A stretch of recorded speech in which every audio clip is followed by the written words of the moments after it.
Hi, good morning or good afternoon per se. Thank you for attending today's webinar. We'll be starting in a few seconds. So get yourself a nice cup of coffee, enjoy your lunch, as this is a really exciting yet informative webinar to assist your small business needs.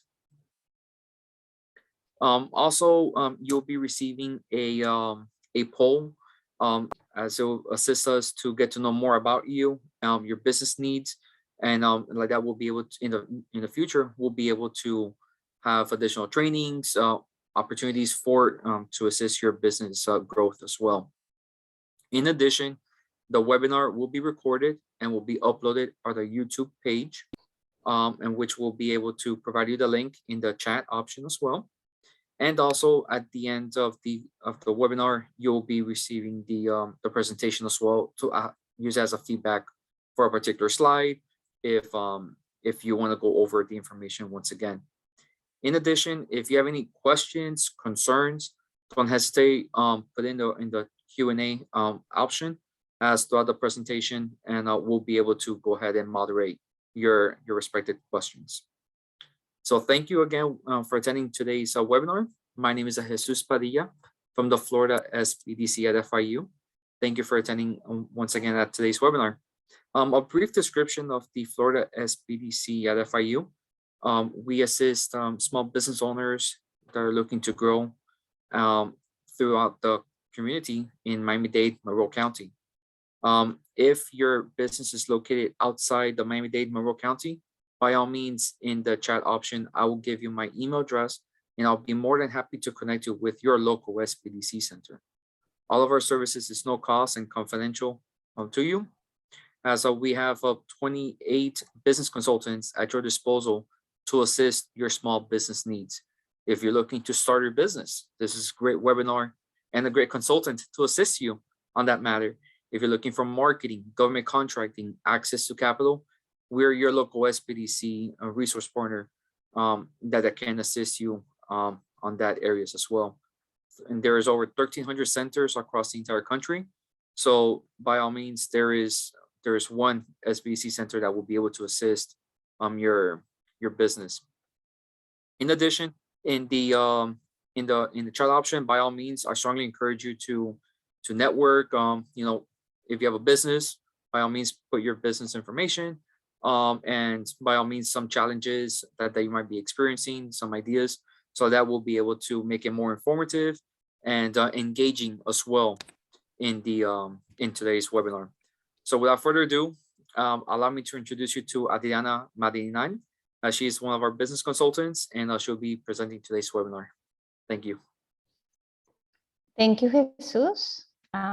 It's a pleasure to be working for the SBDC, and I wish when I started my business, I knew about the SBDC. So I really recommend you connect with us because there are many resources available for you. Today's presentation is just a short, it's like a summary of all the steps that you need to follow in order to have your business. And from point one to until you launch your business. So give me 1 second. Yeah, I'm going to change the slide. So I'm going to tell you about my story. So like all of you, I had a business. I was the marketing director for different important brands in Latin America, and I left the office, and about five now. Oh, no more. Like 7 years ago, I left the office and I started my own business. So I know exactly the pains that many of you go with your small business. Building the idea, selling your idea, validating your idea, deciding what to charge, how to present it. And all those problems I have been through, and that's the idea of this presentation, to really help you. So it's all the stages happen, and it's like growing a child, so from 0 to the age that is your business. I have put in the chat that I really appreciate if you could please put in the chat the business you are in, so I can give you better examples connected to it. Please let me know if you are seeing the slides where I'm saying a story. I just want to make sure if Yes, you're not we seeing are. my, yes, thank you. So today we're going to talk from idea to company. And we're going to start from the point 0 till the point that you move your company to the launch of the company. So you may have already a business, but this will help you verify that you are in the right path, okay? So everything should start with idea. If I know some of you have a business, of the people that are attending the conference have business, but some other people are just starting their business. So if you're starting a business, usually the business starts with an idea. And the ideas can come from 3 ways: either hobbies, skills, or unidentified needs. So one thing that happens, and we notice a lot of that during COVID, as many ideas came out of hobbies. But how do we know if that's something I want to do? Because it doesn't mean because I'm really good at something that I want to do it, okay? So the first question is, are you willing to be immersed in that 24/7? And I'll tell you by experience, I love to draw. I was very creative and I studied industrial design. And honestly, after I studied industrial design, I could never work in industrial design because it took the passion and the love that I had for all that creativity out of me. So I realized that I'd rather have it as a hobby than as a work, as my job. So you have to ask that question first. Then, do you enjoy teaching to others? Do you like not only the hobby, but all the administrative work? Have people ask for it to help you, and are they willing to pay? And have you seen other people with similar business that are successful? If the idea comes from a skill, it will be the same. Do you want to use the skill all the time? Do you have a skill that others value? Do you enjoy helping others? Have people ask for your help in that skill? And are they willing to pay? And are there other successful business within that area that you have the skill? So also you could have an identified need. That means that you have identified a solution that nobody has thought about it before. And the same questions, are you willing to do it for the long term? Do you see other people that have the same issue? And are they willing to pay for that solution? Okay. However, not all the ideas are rated equal. For instance, there are ideas that are great, but they cannot grow really into business. They're just good ideas. So how can we make sure that the idea is proper for a business? So we need an idea that can add value. So we want an idea and the value to really equal the opportunity. So what is value? Because, okay, yes, I have an idea, but how do I know it has value? So it's something that is desirable and of worth, or that's something that that acquires worth while you create through the exchange of an effort. So this is what happens. We are looking for ideas that are unique. So that means that you can do it better than anybody else, but also that have value. That means that they solve problems. Most of the ideas, believe it or not, are not really unique and they don't really solve problems. So if you are launching a company, make sure that whatever you create it has these 2 variables. So as we say, the idea, the hobby, the skill, or the unidentified need, and you add value by solving a problem and having a group of people that are interested on that problem. So that brings the opportunity. So let's look at 3 examples. So for instance, Anna, she makes ceramics what makes her unique is their unique gifts, and she knows her biggest market for her products are the East Coast. Then Jose, he creates cabinetry, and he provides customized solutions, and he sells it to government. He sells it to a public university, to FIU. Then Laura, she's expert in yoga, and she has created, she teaches other businesses about positive business environment, and she sells that to private companies. So to add value, you need to know your client. So let's look at your clients. I know I am noticing that in the chat, you have different businesses. So you have people working in vending machines, insurance, consulting business in healthcare, brokers in healthcare, credit repair, or you are teaching in the arts, and Professor Fleming, Toys for Smart Dogs. And then some are interested on starting their own business. So we have a variety, even sports entertainment. So we have a lot of clients. So all those clients that you have there, they can be either sold to a person, to a business, or to government. So for instance, if you teach art classes, you can teach the art classes to a person. You can teach the art classes to other business. To, let's say I offer my art classes to private schools. So those are business. Or I can sell my art classes to government. I can sell it to public schools or public universities. Okay. What is the idea? And this is a mistake that I find a lot, not only in startup business, but in established businesses. The idea is that we shouldn't be looking to the whole population. If I ask you today, who's your target market, and you say my product is for everyone, that's really an issue. We need to find exactly what is the niche that we can attract, even if everybody can use our product. Why we do that? Because otherwise it will be very expensive for us as a small business to be reaching everybody.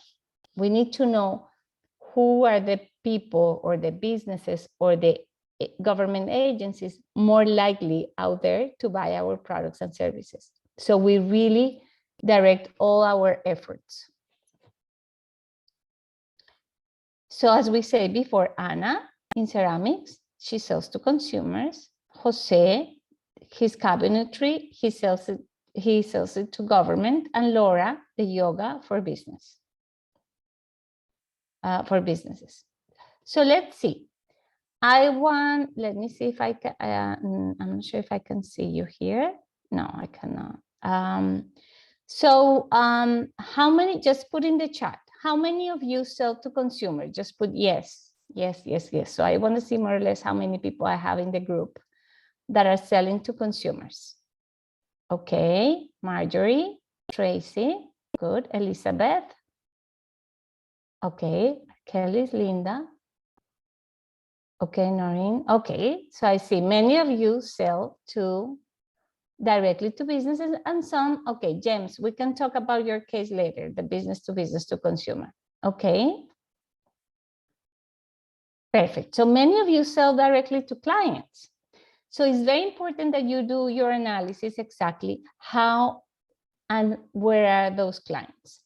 So I recommend, and as I said, this presentation covers a lot. It has a lot of information. You are going to receive it from Brianna. But if you need to go deeper in all of this, I really recommend, if you are not registered with the SBDC, that you do it. So we can help you go deeper in all these topics. So if you're selling to consumers, I really recommend you cover these 4 areas. So first of all is understanding where are they located, the county, the city, the neighborhood area, and the infrastructure. When I say infrastructure, is do I sell directly to consumers online, or do I have a store, or what I do, okay? Then the demographics. Do I know the age, the gender, the education, the income, the family life cycle? Many times when we sell to consumers, for instance, I saw some people that work on financial consulting. I think I'm pretty sure I saw someone at the like insurance brokers, and so all those jobs, for instance, are very important when we look at the family cycle. For instance, if you sell insurance, the best time to sell insurance is to pregnant women, because they all want a life insurance, for instance. Probably a lot of health and wealth, other programs. So that's why it's very important, those demographics, because you could find really interesting opportunities. Then the psychographic is how people think.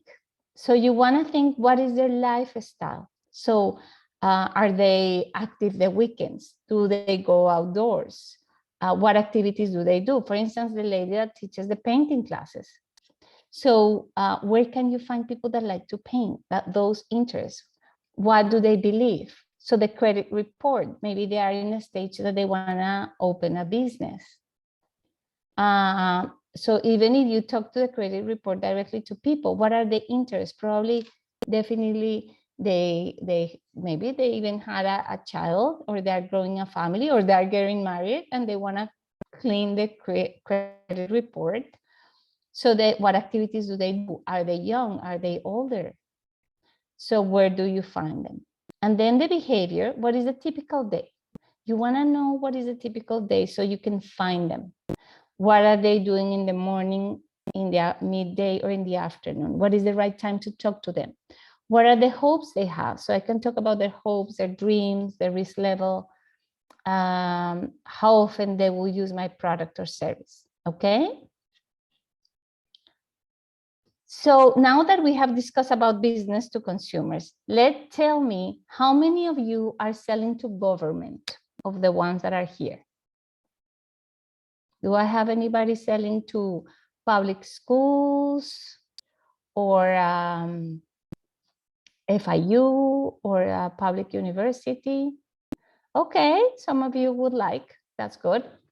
Okay, so if you think you would like, the best way to do it, and my recommendation is, make sure if you want to start working with government, you are financially ready. Sometimes working with government has a lot of opportunities, but you also have to be aware of the system that is very strict. You know, how you have to provide the right, participate in the bids the right way. You need to be very good in compliance to do the reports the way they like it, and then the invoicing the way you like it.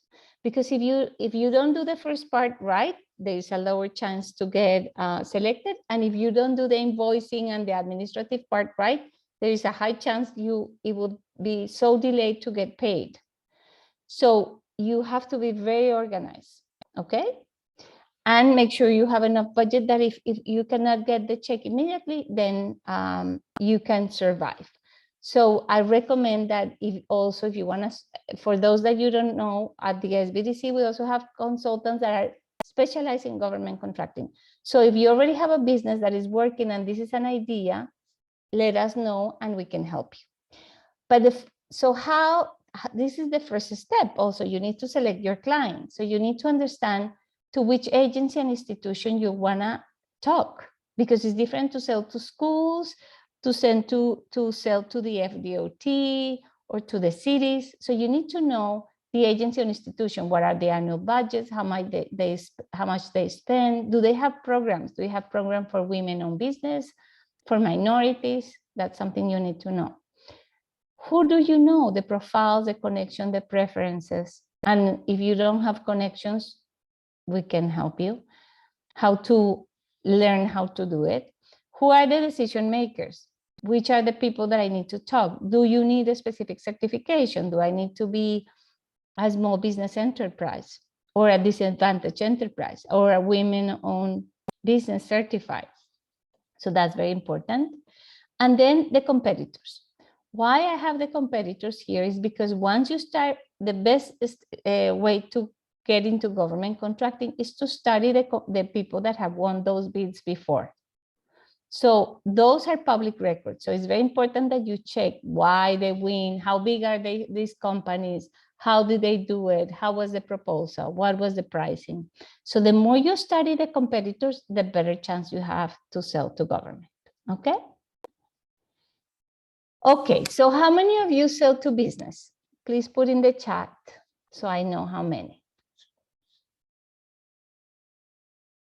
I know somebody put that they're in the business to consumer, which means that he will sell to a business and that business will sell to the consumer.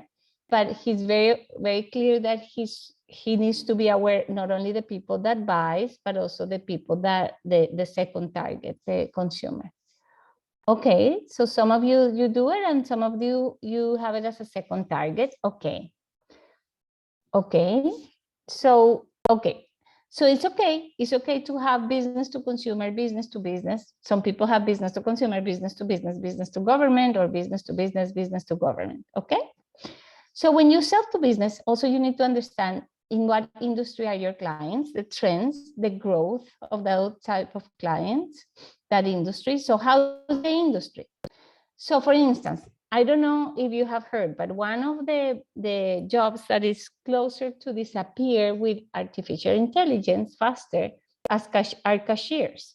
And probably all of you have been maybe in CVS and you notice that there is nobody, you have to go to the cashiers. We even see it in Target, in Walmart, so all of that.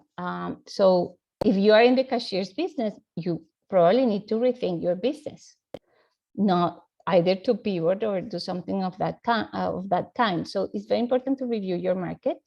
Then your company, what is the company size, the companies that you're looking for, the company size, the employees, the annual salaries, the location.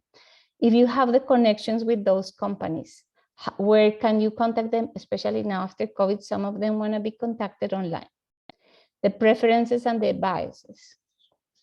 And then the purchase centers. Do you need to register with procurement? What is the volume they are willing to buy from you? Who's the decision maker? So all of that you need to analyze those. Once you know, remember that we say the value, to add value to my idea, I need to know the problem and I need to know the market. So once you know the target, you need to know what is the problem of those clients. What are the biggest pains of my consumers or the business that I'm reaching or the government agencies? What are the desires?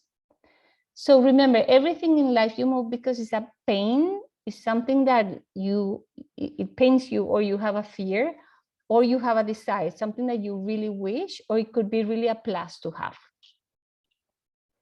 So if we follow Anna, Jose, and Laura, Anna has created all these gifts. What happens is they're difficult to find. So she has really unique ceramics. Jose, as we say, he has really good admin. He's very good at the compliance when all the processes of government contracting. That's why he's very good for government contracting. And Laura, she's very good at offering less stress. So now companies that have all that stress, they are very happy to have Laura coming into their business and bringing a positive business environment. So the next thing is this an opportunity for me? And I think that's a question that not only people that are starting a business should question themselves, but also businesses that are already established. Sometimes we want to expand, but you really need to know if that's the way to go. So you have to measure the opportunity. So this is a matrix I will explain in a minute on how you can do it. First, you have to check the impact. How much of an impact your business idea could have on your customers compared to your competitors. Remember how different I am, and in a way, this impact is how desirable it is. The effort that it will take me. So it would take me a lot of effort, or is an idea that I could develop fairly easily, so that's important to know. The profitability relative to other business ideas, because remember, this is when you are comparing different business ideas. How much money would the project bring? Then the vision. How close of a fit is this business idea with your overall life's vision and purpose? So it's important that you choose a business idea, or if you want to expand or pivot your business, that it makes sense versus your lifestyle. If you wanna, for instance, to have a restaurant, but you don't want to work over the weekends, probably it's difficult. So you need to know that variable too. So how you do it?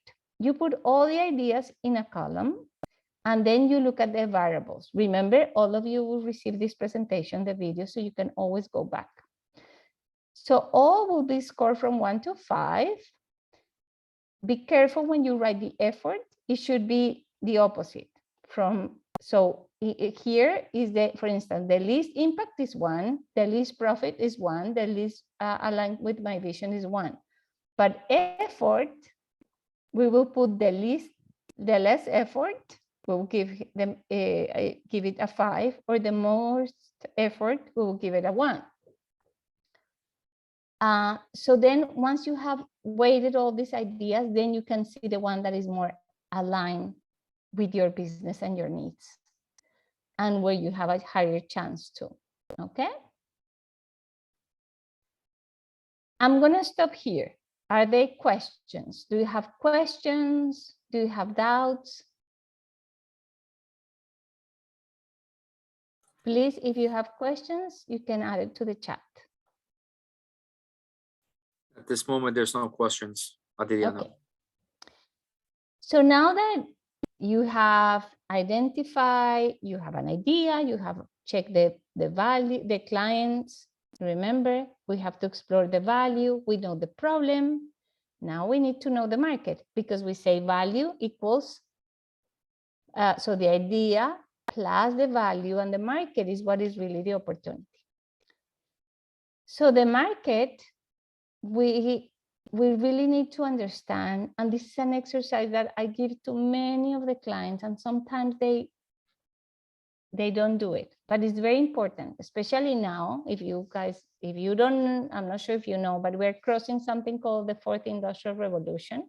So like any industrial revolution, things are changing a lot. And in addition to that, we had COVID, which accelerated most of these transitions. If you read documents like Gartner and the biggest researchers, McKinsey, Accenture, you will see that they project that most of the biggest trends, not only all the technologies are already created, and many of them will happen in the next 5 years, 5 to 10 years. So please make sure that you can get all you are really understanding what is happening around your business. So you need to understand the economy. How's the economy? Your industry. How's your industry? The competitors, other substitute brands. The market. How's your target changing? What happened after COVID? And the trends, the technical, the technological, the social, the regulatory trends that are changing. Okay? So in the economy, you want to see the market conditions, then also the product resources, how expensive is to get funds, and how expensive are the resources, and the infrastructure. How good is that infrastructure for your business? In the industry, you want to check all the competitors and the advantages and disadvantages of those competitors, and substitute products. Who are the new participants in the market? What competitors' advantages or disadvantages do they have? For the market, so what is the potential market and the issues of those customers? Which ones can grow faster? The needs and demands of those customers. The cost of change. How much are they willing to pay to change from other brands to your brand or to your service? And is it easy for customers to find or buy similar offers? And how much all those customers are really willing to pay. Then the trends, as I said, they are the technological, the regulatory, and the social and cultural trends. To find trends, the way you do it is you put in the search of Google. For instance, healthcare trends 2025. Education trends 2025. Otherwise, Google will only give you the trends for the next year. And then you have, once you understand your market better, you are really to do the market test.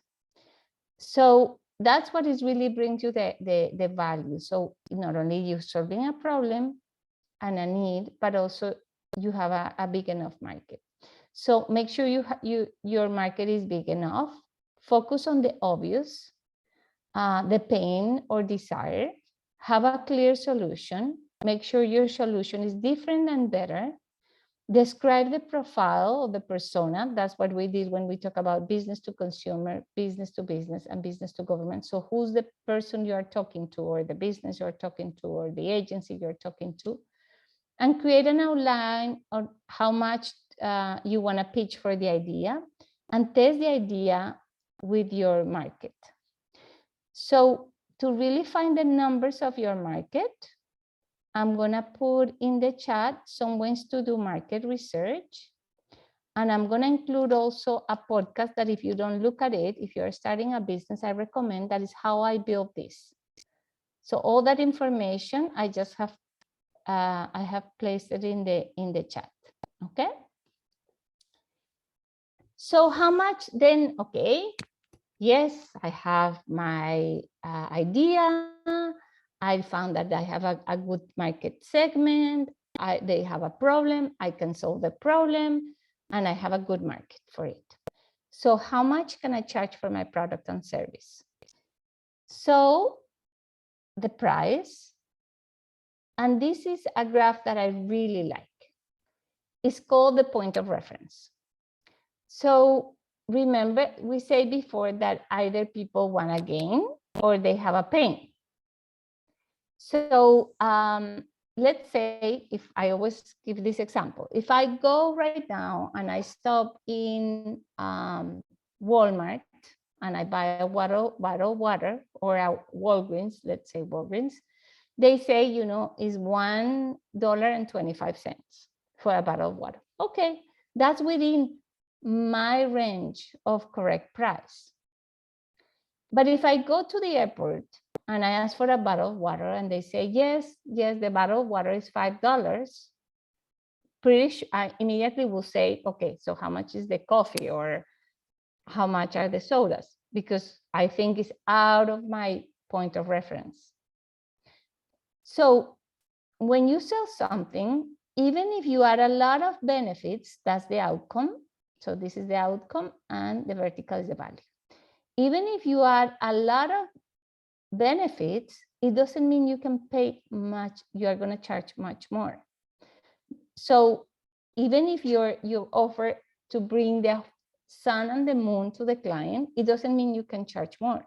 So you have to be very careful what businesses are you offering in regards to the price.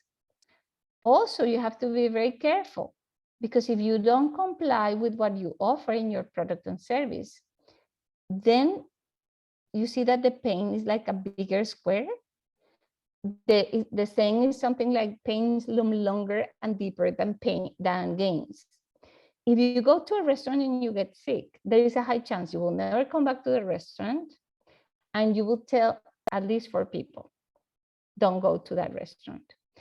So like that's like everything with products and services. So be very careful how you are seeing what your competitors are offering, what is the point of reference, what are the additional benefits you're giving, to see how much you can move within that price range, and be careful not to fail the expectations of your clients. So questions about pricing or what we have talked so far? Do we have questions? Yes, Adriana, can you elaborate a little bit more in terms of how to create a pricing package? Okay, so the pricing package has many variables. In that case, you have to, so what, I don't know who has a question. Is it a product or is a package of a service? Can you put it in the chat? if it's a product or a service? A service. Okay. So let's go back to this graph. So let's see, you're packaging different services. That means that you are having, let's say I'm gonna assume with insurance. Look the way insurance do. You know what? If you buy my home insurance and in addition you buy your car insurance, you save money. The reason they say that is because, of course, I spend less time, but they know you are not willing to pay much more for it. So when you do services, you also have to check all the services you're offering. What is the individual price offered by your competitors? And what is the package that your clients are willing to pay? I'm not sure what you refer by human education service, but if it's in education, yes, how much are you offering, and how much if you're selling to companies, how much are they willing to pay, or if you're selling directly to clients. So the package should be interesting enough to generate a gain. That means that you are aware of that group, the pain they have, how you can solve it, why you're better than the others. But why, by selling the integrated service, you can package it. And if it's for the school districts, even more, you need to know probably what are their needs and if they are willing to work with the package. Because sometimes if it's a bid, it's very, very specific what they want. So that's what I would recommend. But keep in mind this graph, that there is a point that even if you offer more and more, they're not going to pay more. You have to be clear on how much are you willing to give for what they're willing to pay. So crafting the right offer, so the value proposition. So now that you know the pain and the desire, so value proposition is why people buy my products and services. So to really match, that's like a marriage, you know, that the client really wants what I offer. So you want to know the client's needs, the pains and desires, and the product, and make sure that your products and services really match. You really solve that pain and you really create a gain. So that really matches. So since you're going to receive this video, I have included this chart that you can fill it out. You put your customer segment here. What are the needs of your clients, the pains, the desires or gains, and the products or services you offer. And this is the formula to write a value proposition. Our product and service helps X group of, our products or services help this type of customer segment. So you see, I have all the elements. Our products and services help this type of customer segment who want the need to be solved by reducing. So what do I reduce, avoid the pain, and increase, enable, etc. again. So I have included this chart because it's always useful for you. Once you have a good value proposition written, that will be ideal for your pitch. That will be great for your marketing. So work on your value proposition. Now, how the business will make money. And remember, I'm sorry, this presentation in an hour, of course, imagine if we could create businesses in just an hour, that would be great. This is just like a summary of all the points you have to touch to create your business. So you don't skip anything. Usually people think of business just about marketing and money, but there's much more. So remember, if you have questions or if we can help you in any way, just register with us, because then we can offer you the consulting hours for free and we can really guide you deeper in what we are talking today. So the business model is the way your company makes money. So many of you probably have seen these business models called the business model canvas, and you can even look for videos online. So let's think. Right now, we already have some of the elements. We know our customer segments. And whenever you do your business model canvas, you should always start the canvas with your customer segment. Many of you say you work with consumers. Okay, so what is the value proposition for your consumers? So then how with that value proposition, what is the relationship you have? So for instance, if you are a realtor, then what type of, do you sell homes? Do you sell high-end homes? Do you rent? You are looking for people that rent. So all of that will define, your customer will define what is your offer, your value proposition. What is the customer relationship? How do you want to have the relationship? Do you want to say someone that sells and goes away? Do you want to be like a consultant on what is the best for that client? So you need to know what is the relationship.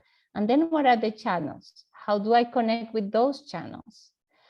What is the best channels? You know, if they are usually moms, what is the best place to get them? How can I find them? What is the best time to talk to them? Maybe it's when the kids are at school. So those are the channels. And then the revenue stream is what the money that comes in when I activate all this emotional side or the value side. So the customer segment, the value proposition, customer relationship, the channels, and the revenue stream. In the other side, the logic side of the efficiencies is where the money leaves the company. So I need to do key activities. From the moment I find my clients, I prepare my product or my service, I deliver my product or service, all of that. So all the activities from the moment you think you get connected or you reach a client till the moment you sell the product, and even after, if you want to build the experience, all your resources. So you have here all the, if you have a location or if you sell online, the human resources that you have, your logo, your name, and the key partners that are either the suppliers or partners that help you. It doesn't have to be partners that you split your business, but partners that help you do your business. All of that is where the money goes, because I need to pay for key activities, I need to pay for key resources, and in many cases, I pay for my partners or suppliers to do the work. Okay. I have left not only the chart, but also the key questions that you have to ask at each stage and the order to fill it out. So the customer segments, the value proposition, customer relationship channels, and revenue streams, and then the logic side the same. Then you can always attach to this graph the metrics. So what you want to achieve, number of customers, the annual net income, and others. So once questions up to this point about your business model and how to make money. So money comes in and money leaves, and that's a simple graph to get it done. So if you Google business model canvas, you will find it in YouTube, a video. Then how to communicate, because yes, we have a great idea, it really has value, it has the right market, we wrote an amazing value proposition, we check our business model and it's working very well. Okay, so how we do the pitch for our clients? So the pitch, you need to make sure you're talking to the right audience, otherwise you're wasting your time. You have the right offer. Remember, the pains and the gains. What are they? How can I solve the needs of this audience? And then the right time. Is this the right time to talk to them?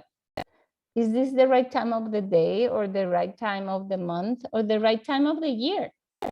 For instance, for those that do business to government, they know that there are certain times that the bids are open, then are closed, and a lot of the budgets depend on the fiscal year.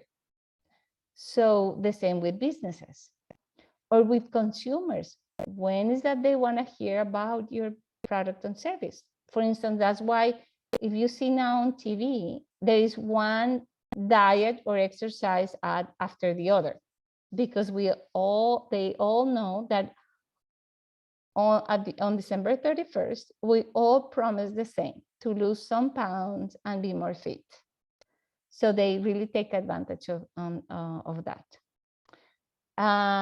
So if you really match the right moment, the offer and the audience, there is a high chance that you could succeed. So the pitch, first you have to think about the offer. What are you selling? How much does it cost? What is the problem you're solving? That's we have been talking about it for a while now. Who would take the immediate action of this offer? So who's the decision maker? Then the benefits. What are the primary benefits? What are other benefits of your product or service? Then the objections. Be prepared with 3 main objections they can have and how you will answer those objections. Then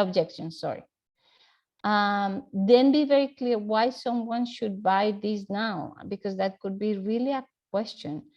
And if they say, okay, yes, I buy it right now, are you ready? Because sometimes people come and offer something and people say, yes, I'm interested, and you are not prepared. So, and what can you do to make the offer even more compelling? Because remember, to sell, there are many points that you have to cross. The first one is the awareness. So people need to know about your products and services. So that's why when people start doing some online ads and building the Instagram, they say, oh, but you know what, nothing happens. Oh, because people don't know you yet. Then people have to consider you. So what people do, think what you do. You see something interesting, what is the next thing you do? Usually, nowadays, we Google that thing that we like, and if they are there and we find it, great. So what happens if I find something and I Google and the Google My Business have really bad reviews? Okay, I won't consider that. But if I find something, I Google, the Google reviews are good, I see they're in a lot of websites, good people talk good about it, there is a high chance that then they want to purchase. And how you make the purchase easy? Because sometimes it's so complicated. People want to buy, yeah, but we don't take credit cards. Yeah, but you cannot buy it online. Yeah, but okay. So how you make that purchase easy? Then the delivery, how you make it more efficient, and unfortunately for many years with that second day delivery of Amazon, they really spoiled us. Now we are really seeing that that's not that easy. And, but that got in our brains. A good delivery is 2 days at a minimum. Now, sometimes we just want things come right away, but anyway. And then the post sales, how do you continue engaging your clients? So it's a process. So it's not that I create an idea and I put an ad and people will come tomorrow, okay?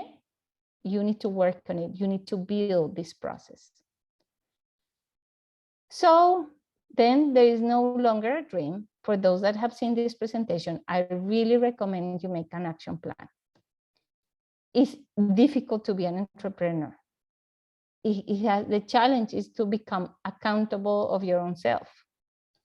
So I really recommend that you take at least in addition to the day-to-day things that you do for each month, for instance, for the January, February, and March, you put 3 actions you are going to do each month. And then you evaluate at the end of the month if you were able to achieve those specific actions that are additionally to the day-to-day. And then the next quarter or the next month, and always plan ahead. There's a higher chance to succeed when you plan ahead, because you can see the things that are not working and you can correct them, or you can see things that are working and you can do more of it. So these are the 10 steps to move from idea to company. You need to know the idea, the value of your idea, really know your clients, really check the opportunities. This is an opportunity that fits my reality. The market, how big is the market? Are they ready? Because sometimes we have ideas that the market is not ready. The price, what will be the ideal price? The value proposition, why people buy my products and services, the business model, how I'm going to bring money to my business and how money is going to lead my business. The pitch, how I'm going to present my idea, and then the action plan to start moving my business. So as Seth Godin, that is a famous marketing said, there's no shortage of remarkable ideas. What's missing is the will to execute them. So with that, we have 10 minutes of questions, and I don't know how you want to do it, Jesus. Shall we open the mic or shall they put it in the chat? Yeah, it will be in the Q&A option. Okay. And I just have one question. What advice and support can you offer to restarting or modifying a former business? So for those that are starting, definitely don't think that creating a business is just to register the business. I think a key thing is to really grow your idea and your concept and validate that. The second thing that I want to say is don't think that you have an idea and the next thing you need is funding. Because many times you need to grow your idea, work it on your own, prove that it worked, and then you can request funding. Yep. Yes. And So another example in regards can of the I add funding. something else? Yeah, go Oh, for it. go ahead, Jesus. Yeah, Yes. yeah. Like oftentimes what we see based on touching base with our access to capital consultants is that you would need at least 6 months of traction. So like that, you'll be able to present the projections, the historical data for the respected financial institutions to lend you the respected capital that you're seeking. That's right. And if you want to go into the banking system, it's 2 years. Great. So, so that's very important to know. In addition, if you feel you need to pivot your business, this is the same process. At the end, you need to find the idea, validate the idea, and pivot. Of course, there will be a transition that sometimes is not comfortable, but don't be afraid of doing it if you feel your business needs a pivot. We have many businesses that pivot on the 2020, then a lot of the others pivot in the 2021. And to my surprise, just in January, I've heard easily 10% of my clients that are doing pivot this year because they survived. Many of them were super successful in 2020. But now the market is not responding, maybe because of supply chain or other reasons, and they are pivoting. So pivoting could be, what is pivoting? It's redirecting the focus of my business. It could be because I change the type of clients I'm doing, the type of services I'm offering or products I'm offering, the way I connect with them. Maybe I connect with them only directly. Now I'm gonna go online. The way is distributed my product or services. So there are many ways to pivot. And it's like to turn base with your point, Adriana, just think of it as your small business as a small boat. It's easier to navigate the channel as opposed to cruise ship in to pivot to hit the new customers, or if businesses, like some clients' behaviors are changing, you're able to pivot and to exceed and satisfy their the capacity to purchase from you at the same time. Yes, it's true. We saw many cases of companies that pivot in 2020, for instance, that now have two separate revenue streams. Yes. Some others that pivot completely, and they are now a completely new business. Yep. But that's going to happen. Remember, if we are the fourth industrial revolution, everything is changing. We all need to change because technologies are changing fast. The way we do things is changing fast. The way we connect, COVID changed the way we connect. And imagine how we're going to change in just a few years, because it could be the next 5 years that the need of water is going to change. When climate change really hit us, it's gonna, if you thought we thought COVID was demanding, imagine with climate change, we may need to change many things from what we do today. Yep. And then at the same token, there is a feedback poll. By all means, we want to get your feedback in terms of if you liked it, you want me to talk more, talk less. By all means, we'll be more than happy to assist you in those areas as well. Like I said, we'll be emailing you the link at our YouTube channel once the video is uploaded, along with the presentation as well. So like I said, we're family, so we'll be more than happy to assist you with any questions or concerns that you might have. We'll be more than happy to assist you. I have another question. What if your past business before COVID had that traction but hasn't since? Yeah, What? Noreen, honestly, what you are feeling is not a weird, I mean, it's happening to so many businesses.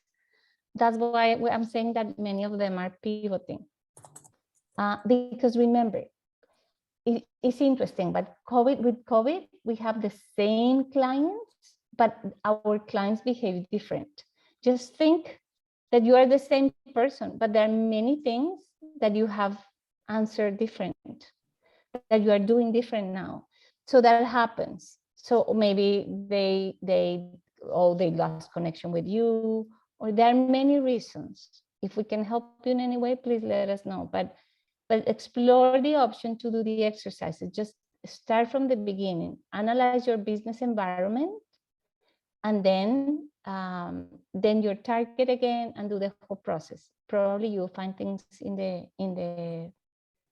the search. Yeah.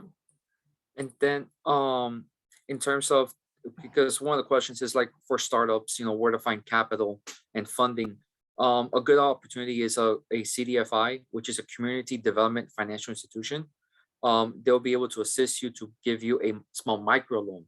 So right there, you're able to showcase that you're bankable, that you're able to repay, and the respected loan for the bigger financial institutions to lend you the necessary capital that you need.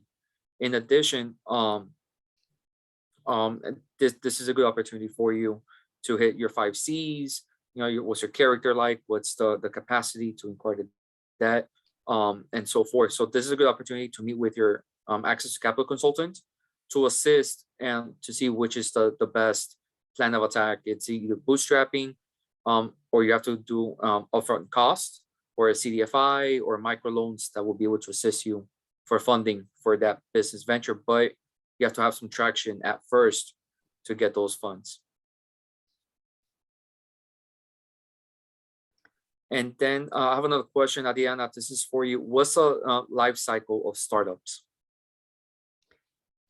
There is a presentation actually in the place that Jesus is going to put this presentation. There is another one that is called How to Grow Your Venture. I don't remember the exact title, but it's something with venture. I'm sure you can look at it. And it tells you about all the stages. So remember, startups go to up to 250 employees. Some people, small business, differ, like after 250 employees or 500 employees. So usually the first stage is when it's maybe the business owner and just a few employees. That's when it's really a baby. At that time, what is most important is that you really get along with your employees and they all have the same values and desire to grow the company. Then is when the company starts growing up, and usually it's from 10 to 20 employees. And at that stage, what is difficult is to really make it, to really grow the sales, to maintain the volume of employees that you have. Then is when you need, this third stage is when you delegate. That usually a very difficult stage for companies, because employees are used to talk directly to the business owner, but when the company starts to grow, that relationship gets broken, and that affects a lot of the performance of the company. Then you need, the next stage is you need to continue growing the systems of the company and how you communicate. And like that, there are different stages until they go to really big companies. It doesn't mean that you need to have all those employees to grow. I mean, to evolve. Even if you are one person business, you have to go to the stages. Usually the first stage is definitely to have a good idea, prove that your idea is worth, and then people will buy it, because as Jesus said, you usually need 6 months of traction. Once people start getting your idea, then you can grow to the next level. Probably if you grow more, then you need help. So that's the next stage. When you need help and you grow more, maybe you need funding. But as I say, also banks demand at least 2 years of traction. So you really need to prove your idea and your concept before you start. Thank you, Adriana. There's no additional questions, but like I said, we're family. So if there's any particular area of assistance that you need for your business growth, by all means, shoot Brian an email, Adriana an email, me an email. We'll be more happy to connect you. Along, in addition, if your business is not physically located here in Miami-Dade, Marlborough County, we'll be more than happy to connect you with your local SBDC center. So, we're here to provide that technical assistance. for your business venture, and we'll be looking forward to seeing you at our next webinar. Thank you and have a wonderful day. Take care. Thank you, Jesus. No problem.